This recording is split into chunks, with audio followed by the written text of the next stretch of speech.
Hi there, everyone. Welcome back to Craggy Brook Witchery. I brought to the table today an oldie but a goodie.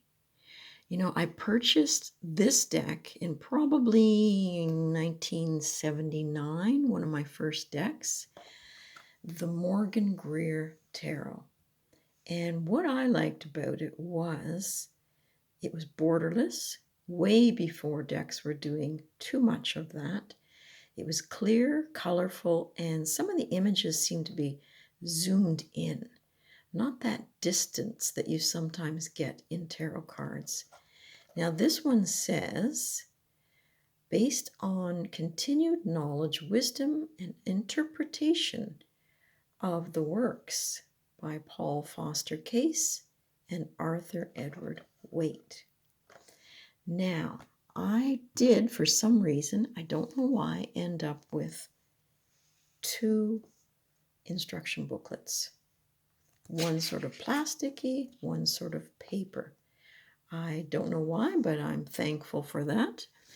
And you did get a little gift card, not a gift card, a cover card. And it just says that it was illustrated by Bill Greer under the direction of Lloyd Morgan. So that's, I guess, why it's called the Morgan-Greer. Now, I got fortunate, too, in finding in a thrift store the Book of Tarot, written by Susan Este. Now, this goes into a lot more information than what you're going to get in the book, the little white book. But the images aren't that clear, but you can certainly see which ones they are. They're a little bit muddy, let's just say. But this is talking about the divinatory meanings, upright and reversed, and giving you some spreads in the back to do. But what I found really interesting was this little section here, because I ran into this in reading in public places where you really get berated for doing this type of work that we do. And it says down here that tarot is certainly not sacrilegious, and it is a lack of knowledge of the tarot that causes such harsh judgment. And it goes on to say that anything that falls into the wrong hands can be used in a negative way, such as a knife, but one would certainly not condemn the use of a knife. A knife can be destructive, but if used in a positive way, it becomes a very helpful and necessary tool. The tarot is meant to be taken seriously. Using the tarot for games and entertainment is not their correct or intended use. People who use them as such will hopefully lose interest in them. But I thought, even back then, I guess more so back then, people were running into problems in trying to do their craft. And I have always approached tarot with the intention that it is a healing tool. So let's take a walk through the cards. Okay, so there is our colorful, gorgeous, beautiful Fool. We still have all the imagery, but we're closer to it. It's like stepping right in, or following, I guess, this fellow along on their journey. We're not seeing it from a distance. We're right there.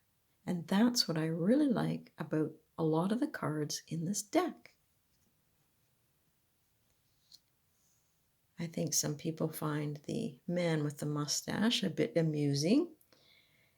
But there he is in all his glory with all his tools. The High Priestess. So you get a very thin sliver of the dark and the light pillars. And this deck shows her with 2 feet on that slice of the moon. There's our Empress. And she too has her foot on the moon, the crescent.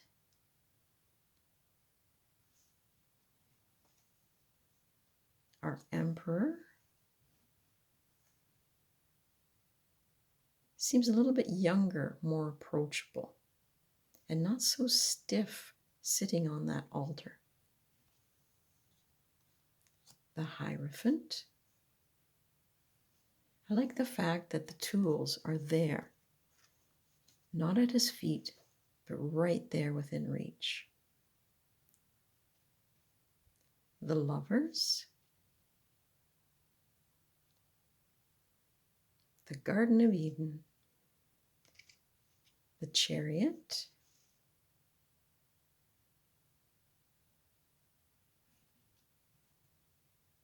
Our Strength card.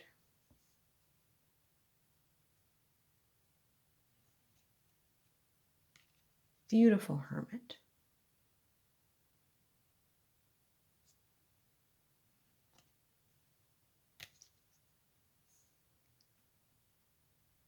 You don't often see a couple of people on top of the Wheel of Fortune. And really a zoomed in look at the hand of fate that turns the wheel. Justice.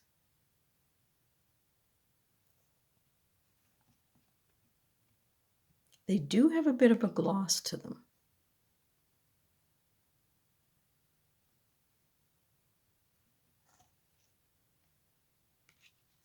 The Death card. I think that could focus a little bit better.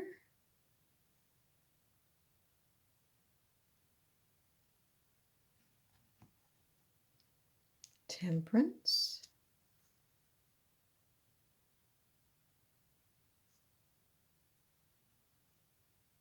And the Devil. Very strong Devil card.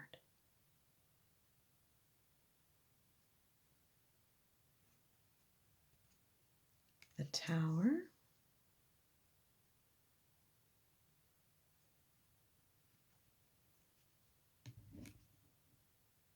The Star.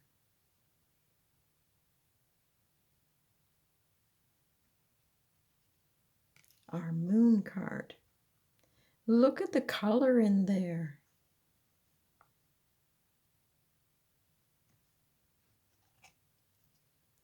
The Sun. So instead of the naked little boy on the horse, we have this couple. And the Judgment. And it's not often you see the faces of the people in the Judgment card. The World. All right, so now we're into the Pentacles.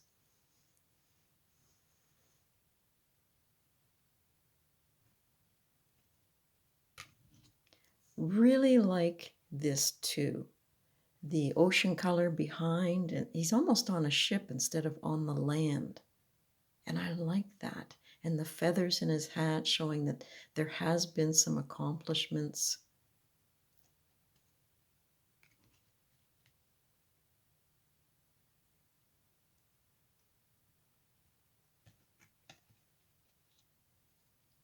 Our 4.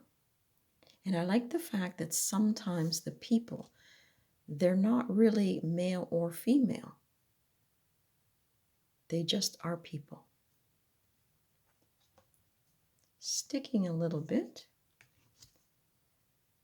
This shows a lot more compassion and that closeness in this card than in a lot of other 5 of coins.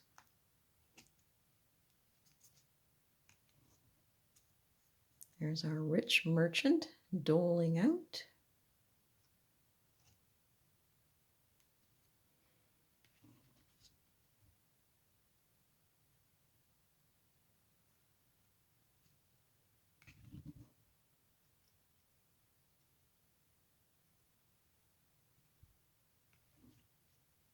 Gorgeous 9 of coins.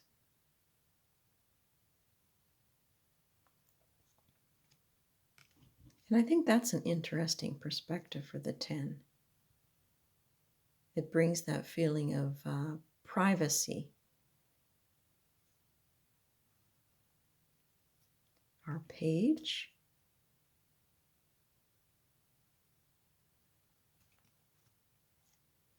the Knight. Almost looks to me like lettuce on top of his helmet there. I don't know why, but it does. The Queen of Pentacles.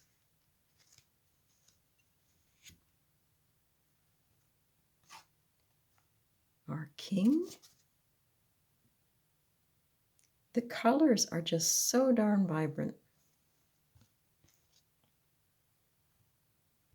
There is the start of the sword suit. So instead of just little bits coming off the crown that we get in certain decks, we get to see the whole illustration here. And the hand just seems more natural, more real. R2.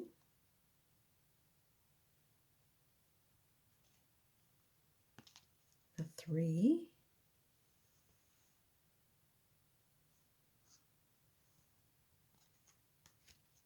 And you really get the feeling with the swords above his head here that there's a lot of mental anguish going on. R5.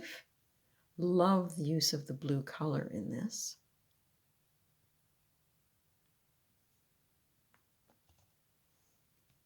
Six.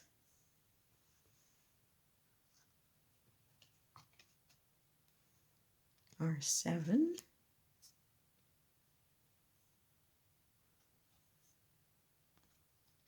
The 8. Yeah, the castle in this is right behind her versus way up on the hill. 9. So we don't have the woman sitting in bed or sitting up in bed, but we have the tension here of our hands being tied. R10.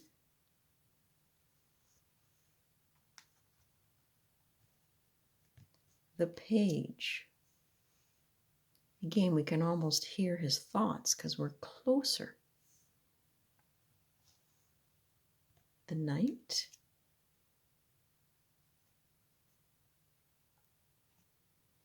The Queen.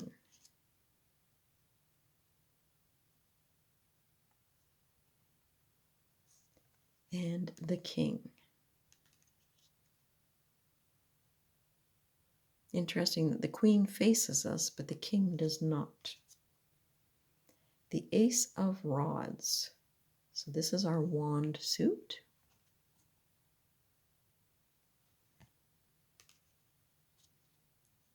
It's really fun to see that, because I always look at this as looking out at potential partnering with someone else, and here we get to see the other person's hand, the negotiations that might be going on. 3. Interesting cast shadow here. R4.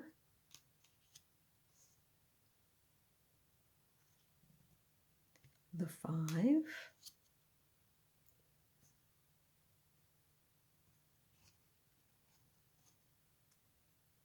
The 6 of Wands. There's a hint of the other people carrying the wands behind, but we're seeing him, the victor. R7.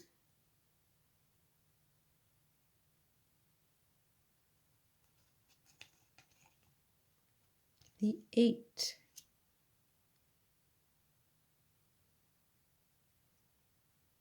R9. I think we've got quite a few men facing the past. 10 of Wands.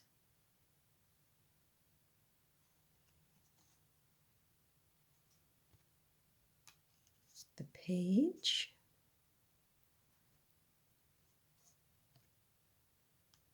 The Knight. And it is really neat to see. I always look for the little salamander. And here it is on his glove. But I just love this creature.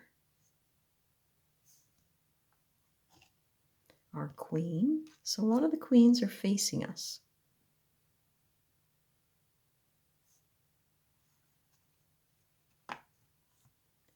The king.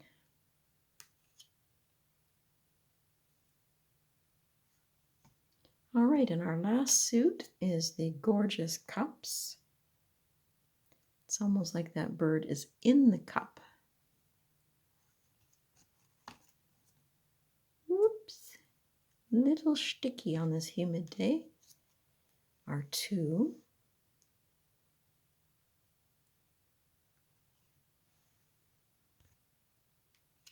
Three.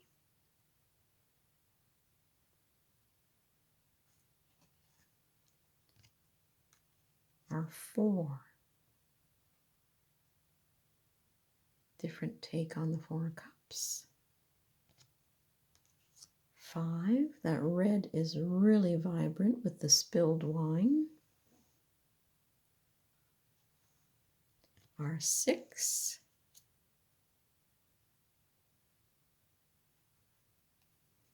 Hang on a sec, I got 2 there. There's our 7.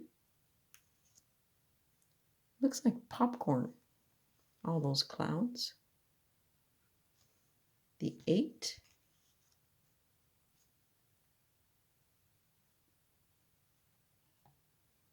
Our joyful 9.